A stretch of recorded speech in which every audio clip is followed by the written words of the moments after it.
تو عالمی سیاست میں ایک پرانا خیال ایک نئے روپ میں واپس آ رہا ہے، ٹرمپ کا پیس بورڈ۔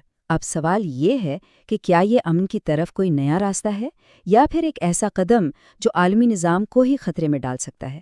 آئیے اس بڑی بحث کی گہرائی میں اترتے ہیں اور دیکھتے ہیں کہ معاملہ ہے کیا۔ تو دیکھیے، معاملہ بالکل سیدھا سا ہے۔ ایک طرف ہے یہ نیا خصوصی بورڈ اور دوسری طرف ہمارا قائم شدہ اقوام متحدہ کا نظام۔ لیکن رکیے، یہ صرف دو اداروں کی لڑائی نہیں ہے، یہ تو امن قائم کرنے کے دو بالکل مختلف فلسفوں کا ٹکراؤ ہے۔ چلیں اس کو تھوڑا کھول کر دیکھتے ہیں۔ ایک طرف ہے اقوام متحدہ کا نظام، جو ٹھیک ہے عالمگیر ہے، اصولوں پر چلتا ہے، لیکن بہت سست سمجھا جاتا ہے۔ اور دوسری طرف ہے یہ پیس بورڈ، یہ خصوصی ہے، مفادات پر چلتا ہے اور دعویٰ کرتا ہے کہ یہ بہت تیز ہے۔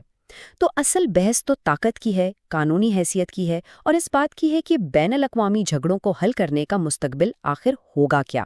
تو آئیے اب اس بحث کے پہلے حصے کی طرف پڑھتے ہیں، امن کی ایک نئی راہ۔ سب سے پہلا سوال تو یہی ذہن میں آتا ہے کہ آخر اقوام متحدہ کے ہوتے ہوئے ایک نئے بورڈ کی ضرورت ہی کیوں محسوس کی جا رہی ہے؟ اچھا، تو جو لوگ اس بورڈ کے حامی ہیں ان کی دلیل کافی واضح ہے۔ ان کے نزدیک یہ کوئی نیا شوق نہیں ہے، بلکہ موجودہ نظام کی ناکامیوں کا ایک ضروری اور فیصلہ کن جواب ہے۔ تو حامیوں کا موقف بالکل صاف ہے۔ وہ کہتے ہیں کہ بھائی اقوام متحدہ کا نظام اب کام نہیں کر رہا، ویٹو کی سیاست نے، بڑی طاقتوں کی آپسی لڑائی نے اور سست بیوروکریسی نے اسے بالکل غیر مؤثر کر دیا ہے۔ اور وہ مثالیں دیتے ہیں، فلسطین، شام، یمن، یوکرین، یہ وہ جگہیں ہیں جہاں امن کی کوششیں سالوں سے بس ایک جگہ رکی ہوئی ہیں۔ تو پھر اس مسئلے کا حل کیا ہے؟ ان کے مطابق ایک چھوٹا بورڈ جو بڑے اصولوں کے بجائے سیدھے سیدھے مفادات پر مبنی ہو اور جسے امریکی حمایت بھی حاصل ہو، وہ اس تعطل کو توڑ سکتا ہے اور عملی حل نکال سکتا ہے۔ لیکن جیسا کہ کہا جاتا ہے، ہر سکے کا دوسرا رخ بھی ہوتا ہے۔ ناقدین کے لیے یہ تیز رفتار حل دراصل عالمی نظام کو کمزور کرنے کے برابر ہے اور اس کے خطرات بہت بڑے ہو سکتے ہیں۔ چلیں اب ان کی دلیل کو بھی سمجھتے ہیں۔ ناقدین کے موقف کو سمجھنے کے لیے یہ ایک جملہ ہی کافی ہے: امن فورمز کی کمی کی وجہ سے نہیں، بلکہ سیاسی عزم کی کمی کی وجہ سے متاثر ہوتا ہے۔ یعنی ان کے مطابق مسئلہ اداروں کا ہے ہی نہیں، اصل مسئلہ تو طاقتور ممالک کی نیت کا ہے۔ ناقدین کو گہری تشویش اس بات کی ہے کہ یہ اقدام بین الاقوامی قانون اور اجتماعی سلامتی کے پورے ڈھانچے کو ہی نہ کمزور کر دے۔ ان کا ماننا ہے کہ اس سے امن قانون کے بجائے طاقت کے تابع ہو جائے گا، اور اس صورتحال میں خاص طور پر چھوٹی ریاستوں کا تحفظ بہت خطرے میں پڑ جائے گا۔ تو یہ تو ہو گئی نظریاتی بحث، لیکن عملی طور پر یہ بورڈ کام کیسے کرے گا؟ آئیے اس کے ٹیسٹ کیس پر نظر ڈالتے ہیں۔ مشرق وسطیٰ، یعنی وہ خطہ جہاں اس بورڈ کی کوششوں کا سب سے زیادہ مرکز ہونا ہے۔ اس بورڈ کا جو مجوزہ طریقہ کار ہے وہ ابراہم معاہدوں سے بہت متاثر لگتا ہے۔ اس کی توجہ طویل نظریاتی تنازعات میں الجھنے کے بجائے سیدھے سیدھے ریاستوں کے درمیان سیاسی تعلقات کو معمول پر لانے، اقتصادی فوائد دینے اور سیکیورٹی تعاون بڑھانے پر ہے۔ اب اطلاعات کے مطابق اس منصوبے میں متحدہ عرب امارات سے لے کر سعودی عرب تک کئی ممالک شامل ہیں، اور ان کے شامل ہونے کی وجوہات نظریاتی سے زیادہ اسٹریٹجک ہیں، جیسے کہ سیکیورٹی کی ضمانتیں، اقتصادی فائدے اور ظاہر ہے واشنگٹن کے ساتھ اپنے تعلقات کو مزید مضبوط کرنا۔ اور یہ سب کچھ ہمیں واپس خطے کے سب سے بڑے اور حل طلب سوال کی طرف لے آتا ہے: اس پورے عمل کا اسرائیل فلسطین تنازع پر آخر اثر کیا پڑے گا؟ یہاں بھی ہمیں دو بالکل مختلف آراء ملتی ہیں۔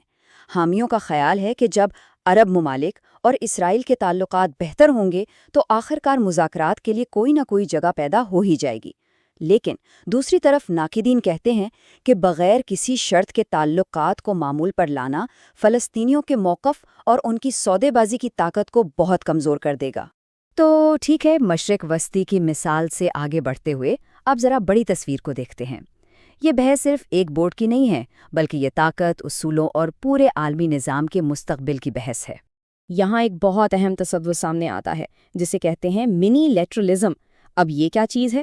دیکھیے، یہ ایک ایسا رجحان ہے جہاں چھوٹے لیکن طاقتور ممالک کے گروہ بڑے عالمی اداروں کو سائیڈ پر کر کے خود ہی اہم فیصلے کر لیتے ہیں، اور یہ پیس بورڈ یہ بالکل اسی رجحان کی ایک واضح مثال ہے۔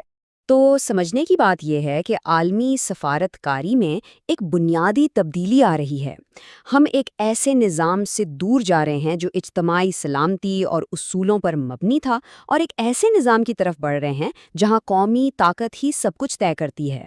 تو پھر اقوام متحدہ کا مستقبل کیا ہے؟ کیا اسے محض ایک رسمی نمائشی ادارے تک محدود کر دیا جائے گا؟ یا کیا یہ بھی ہو سکتا ہے کہ یہ دباؤ اس میں اصلاحات کا باعث بن جائے؟ تاریخ تو ہمیں یہی بتاتی ہے کہ ایسے ادارے کمزوری اور بحالی کے چکروں سے گزرتے رہتے ہیں، تو اسے مکمل طور پر غیر متعلقہ قرار دینا شاید قبل از وقت ہوگا۔ آخر میں اس پورے تجزیے کا نچوڑ یہ ہے کہ ہمارے سامنے ایک بنیادی سمجھوتا ہے۔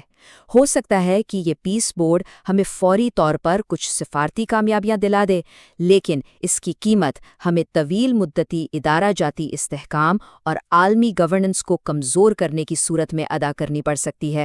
اور آخر میں یہ سب ہمیں ایک بہت ہی بنیادی اور طاقتور سوال پر لا کر چھوڑ دیتا ہے۔ یہی حقیقی امن کا اصل امتحان ہے۔ کیا کوئی بھی نظام استحکام تو لا سکتا ہے، لیکن کیا وہ ساتھ میں انصاف بھی فراہم کر سکتا ہے؟ کیونکہ اس توازن کے بغیر امن صرف ایک عارضی بندوبست تو ہو سکتا ہے، ایک حقیقت نہیں۔